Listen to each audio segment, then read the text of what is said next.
Critique sur critique, toujours tant de mal.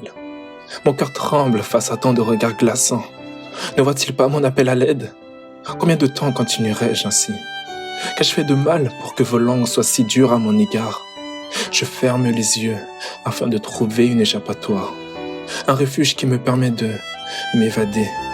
Ce couloir de haine me poussant à avoir honte de moi. Qui suis-je? Combien de temps continuerai-je ainsi? Critique sur critique, mon cœur est brisé et blessé par tant de paroles poignantes. Me sentant seul, un sentiment de dégoût de ma personne. Me remarquez-vous réellement? Non, je le sais bien. Inutile je le suis, et ça, je le vois bien. Ne voit-il pas ma souffrance? Voici vos rires à mon égard, transperçant mon âme. Désorienté je le suis, et pourtant toi seul as su me regarder différemment. D'un regard tendre, d'une main tendue vers moi, tu viens à mon secours.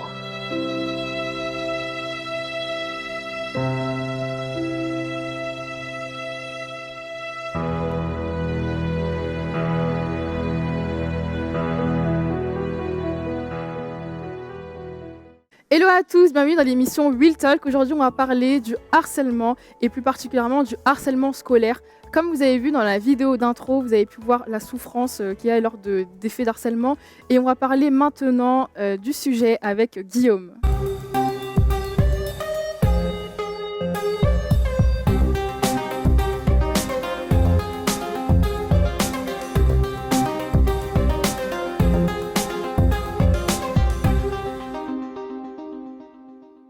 Salut Guillaume, Salut Noah, comment tu vas? ça va et toi? Ça va. Alors pour commencer, j'ai quelques petites questions pour toi. Alors j'aimerais savoir, premièrement, qu'est-ce que le harcèlement, pour nous replacer dans le contexte. Ensuite, comment savoir si je suis harcelée. Et ensuite, comment savoir, à partir de quel moment je peux estimer que je suis harcelée. Donc le harcèlement en France, ça touche un élève sur 10. Donc si on a une classe de 20 personnes, on va avoir 2 élèves sur la classe qui peut être atteint de harcèlement. Donc comment est-ce qu'on pourrait définir le harcèlement? Donc le harcèlement, c'est un sévice qui est comme un phénomène de violence en fait, qui peut être aussi bien physique que moral ou psychologique. Donc à partir du moment où il y a des moqueries, où il y a des humiliations répétées sur la même personne, on parle de harcèlement. Donc si une personne subit ce genre de sévices, que ce soit des moqueries, de la violence, aussi une personne qui est obligée à faire certaines choses, etc., et ben c'est considéré comme du harcèlement. Et les conséquences, malheureusement, du harcèlement, elles sont quand même très graves. On va avoir, par exemple, les notes qui vont pouvoir chuter, la perte d'appétit. On va aussi avoir, ça peut aussi aller jusqu'à la scarification. C'est des choses qui sont très graves, ou même des pensées suicidaires. C'est assez terrible. Ouais. Et le pire de tout ça, en plus, c'est que la personne se sent vraiment toute seule dans ce combat. Donc c'est comme ça qu'on pourrait définir le harcèlement et dire comment est-ce qu'on peut savoir si on est harcelé. D'accord, ok. Ah oui, non, mais c'est terrible, c'est vrai. Mais du coup, comment faire si on est victime justement de harcèlement? Alors, la première chose que je dirais pour une personne qui subit du harcèlement, ça serait d'en parler. C'est vraiment très très important. On a tendance à s'enfermer, si on subit du harcèlement, on a tendance à s'enfermer sur nous-mêmes, à s'isoler, à croire que tout le monde est contre nous, mais c'est complètement faux. Et donc la première chose à faire, c'est de confier à quelqu'un. On peut déjà le confier à Dieu, prier pour ça, mais il faut aussi en parler à quelqu'un, que ce soit une personne du collège, du lycée, un CPE, un responsable, un professeur, ou sinon même à ses parents, ou même à nous. Si vous subissez une situation de harcèlement, je m'adresse aux ados qui nous suivent, n'hésitez pas à venir nous voir. Nous, avec l'équipe d'ados, on est là vraiment pour vous. On a une oreille qui est attentive et on voudra vous aider, on prendra du temps pour ça. Donc surtout, n'hésitez pas. Donc ça, c'est la première chose que je dirais. Ensuite, la deuxième chose et les conséquences du harcèlement, c'est qu'on a tendance à écouter ce qui nous est dit. Donc n'écoute pas ce qu'on te dit sur toi. Si les autres se moquent de toi et te disent que tu es nul, que tu es moche, que tu sers à rien, n'écoute pas parce que c'est pas vrai. Ce n'est pas ce n'est pas la vérité, et Dieu dit que tu es une créature merveilleuse, Dieu dit que tu as de la valeur, Dieu dit qu'il a un plan pour toi, non pas un plan de malheur, mais mais des plans de paix. Donc même si pour l'instant tu as l'impression que c'est difficile, Dieu est avec toi, et Dieu veut vraiment que tu te sentes aussi encouragé et accompagné. Donc voilà, n'écoute pas n'écoute pas ce que les autres disent de toi parce que c'est complètement faux. Le troisième point, c'est ne nourris pas de haine, même si c'est difficile, ne nourris pas de haine contre ceux qui te font du mal. C'est difficile, hein, parce que des fois, quand on subit une situation de harcèlement, on peut facilement avoir de la haine pour les personnes, de la colère. Mais en fait, cette colère-là, elle va nous faire plus de mal à nous, plutôt que de mal à eux. Cette colère qu'on va garder, qui va grandir, elle va nous faire du mal à nous et pas à la personne en face. Donc, il faut tâcher vraiment de ne pas nourrir de colère, même si c'est très difficile à faire. Il faut le dire. Et la troisième chose qui est encore plus difficile, mais c'est bien de le faire, je pense, c'est de prier pour, pourquoi pas prier pour la personne qui nous harcèle. C'est bon, facile à dire, hein, mais je crois, moi, que Dieu peut changer une situation. À partir du moment où on remet une situation dans les mains de Dieu, je crois qu'une personne peut complètement changer. Donc, si on subit ce genre de choses, qu'on puisse prier pour ça, qu'on puisse prier pour la situation globale, que Dieu puisse nous donner du courage pour affronter cette situation, mais aussi que la personne qui nous harcèle puisse aussi se stopper et puis changer aussi d'attitude. Donc c'est les conseils que je donnerais. Ouais, mais en tout cas, oui, comme Guillaume disait, n'hésitez surtout pas à en faire part à une personne de confiance qui saura vous aider. Et une dernière question, Guillaume. Alors, du coup, là, on a parlé de personnes qui se font harceler et de personnes qui harcèlent aussi. Mais du coup, quel conseil tu donnerais pour des personnes qui voient ce genre de situation d'harcèlement ? Alors, il faut savoir que dans une situation de harcèlement, il y a trois types de personnes qui interviennent. Il y a les personnes qui harcèlent, il y a la personne qui se fait harceler, et puis il y a aussi tous les témoins qui sont autour, tous ceux qui regardent. Et il faut savoir que ces témoins qui sont autour, des fois, ils ont même presque plus de poids que la personne qui harcèle en elle-même. Parce que l'effet de groupe, c'est des fois ce qui est le plus douloureux, le plus traumatisant. Le fait de voir que tout le monde est contre nous, que tout le monde rigole à une blague contre nous. C'est ça qui fait le plus mal. Donc la première chose qu'on peut faire, c'est que si nous, on est témoin de ce genre de choses, c'est de s'abstenir de rigoler. Si on rigole, d'une certaine manière, on fait partie aussi de ceux qui harcèlent d'une certaine manière. Donc la première chose à faire, c'est vraiment d'éviter de rigoler, d'éviter de se mêler au groupe qui va faire subir cette humiliation, cette moquerie à cette personne. C'est une chose qu'il faudrait faire. Ensuite, je dirais qu'il ne faut pas se laisser influencer. Comme je le disais, des fois, pour plaire aux autres, on va vouloir, et se mêler à un groupe, on va vouloir commencer à faire des choses qu'on regrettera plus tard. Donc, je pense que il ne faut pas se laisser influencer. On peut faire le choix de nos amis. Et je parle à nos ados, surtout, choisissez bien vos amis. C'est hyper important. Ne prenez pas des amis qui vont vous tirer vers le bas. Choisissez des amis qui vont vous tirer vers le haut, avec qui vous allez faire des choses qui sont positives, qui sont bien. Parce que des amis, on les garde en général longtemps. Donc, c'est important de bien les choisir. Et je crois qu'on peut être jeune, mais avoir de la sagesse. Donc, si tu es ado, sache que tu peux avoir de la sagesse. Et j'aimerais vraiment t'encourager à être un exemple dans ton comportement envers tous ceux qui t'entourent. Je crois que s'il y a une personne qui est harcelée, tu peux lui venir en aide plutôt que de rigoler, de te moquer de cette personne-là.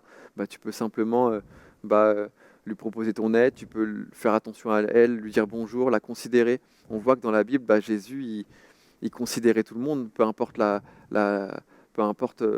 personne qui était en face de lui, il la considérait en fait, parce qu'il aimait tout le monde en fait. Donc je pense que c'est aussi quelque chose qu'il faut qu'on puisse chacun pouvoir faire, et notamment quand on est au collège, au lycée, et où il y a des situations comme ça de harcèlement. Merci Guillaume pour ce que tu as partagé. Et donc si vous êtes face, encore une fois, comme disait Guillaume, à une situation de harcèlement, n'hésitez surtout pas à en parler à une personne de confiance. Et si vous êtes témoin d'une situation de harcèlement, aidez cette personne et considérez cette personne surtout. Voilà, donc on va passer maintenant à notre rubrique témoignage.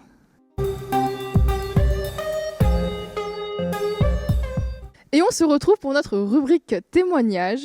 Et nous avons la joie aujourd'hui de nous retrouver sur le plateau avec Yanis, qui est l'un de nos ados, et il va partager une expérience qu'il aura vécue avec l'un de ses camarades de classe. Salut Yanis. Salut Noah. Comment tu vas ? Ça va bien et toi ? Super. Alors, est-ce que tu peux nous parler de toi en quelques mots ? Alors, moi, je suis Yanis, ado, Église en Action. J'ai 13 ans et voilà. Ok, d'accord. Et alors, du coup, est-ce que tu peux nous parler un peu de ce camarade de classe? Alors en fait, c'est un camarade que je connais depuis la maternelle. C'est un ami, donc vraiment, j'ai grandi avec lui. Et Ouais, en fait, il avait des difficultés à l'école. Voilà, il avait des AVS et tout pour hmm, l'aider. Et du coup, il était souvent sujet à moquerie. d'accord. Et moi, je le voyais pas. C'était dur pour lui. Enfin, j'avais pas cette vision pour lui, c'était presque du C'était harcèlement du harcèlement? Mhm. qu'il vivait. D'accord, ok. Et bah, du coup, comme tu en avais marre, tu as demandé de changer de place, c'est ça, hein? Voilà, j'ai demandé de changer de place et le, j'ai demandé de changer de place à ma prof le matin Ouais. et juste l'après-midi, d'un coup, il s'est ouvert à moi. J'ai pu du coup changer de point de vue, me mettre à sa place, Ouais. me dire qu'en fait, ça devait être dur pour lui, toutes ces moqueries. Je me suis dit que est-ce que si c'était moi, ça me plairait. Mm. Et du coup, voilà. Ok, donc du coup, quand il s'est ouvert à toi, c'est là que tu t'es rendu compte de la souffrance qu'il pouvait avoir, en fait, c'est ça, hein? Mhm. C'est ça que, d'ailleurs, je me suis rendu compte même qu'il y avait certains de mes amis, enfin, c'était vraiment juste de la méchanceté envers lui. Ouais, ok. Et suite à ça, qu'est-ce que tu as fait? T'en as parlé à ta mère? Qu'est-ce que vous avez fait après? Alors, bah, le jour même, j'en ai parlé à ma mère, Ouais. car il m'avait expliqué que il avait des problèmes avec sa famille, que son père était parti, Hmm. qu'il lui manquait. Ah, Vraiment, ok. du coup, il était déstabilisé avec ça, ce qui pouvait un peu expliquer son comportement. Ok. Du coup, le soir même, on a prié, on Ouais. a vraiment remis la personne entre les mains Entre de les mains de Dieu. Dieu. Mhm. On a vraiment prié de l'aider à Ouais. l'école, qu'il puisse s'intégrer. Et grâce à Dieu, bah, il a pu mieux s'intégrer à la classe. Mhm. Moi, à l'heure d'aujourd'hui, je le vois mieux dans la classe. Ah, super. Et du coup, voilà. Ok.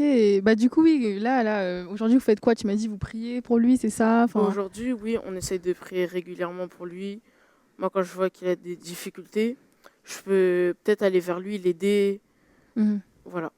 Merci beaucoup Yanis pour ton témoignage et franchement c'est super ce que tu as fait, tu as pu aider une personne et briller par ton comportement et vous aussi si vous êtes témoin d'une situation d'une personne qui vit du harcèlement comme pour Yanis, n'hésitez surtout pas à lui venir dans le besoin, à aller lui parler, à aller l'aider et on va passer maintenant à notre rubrique découverte avec Frédéric qui va recevoir un invité.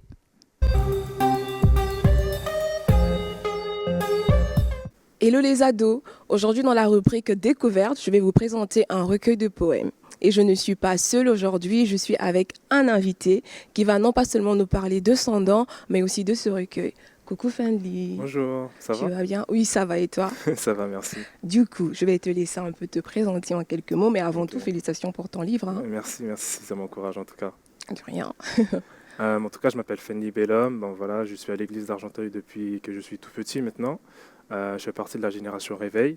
Ouais. Et donc du coup, dans mes études, je suis en Master 1 en ingénierie du web.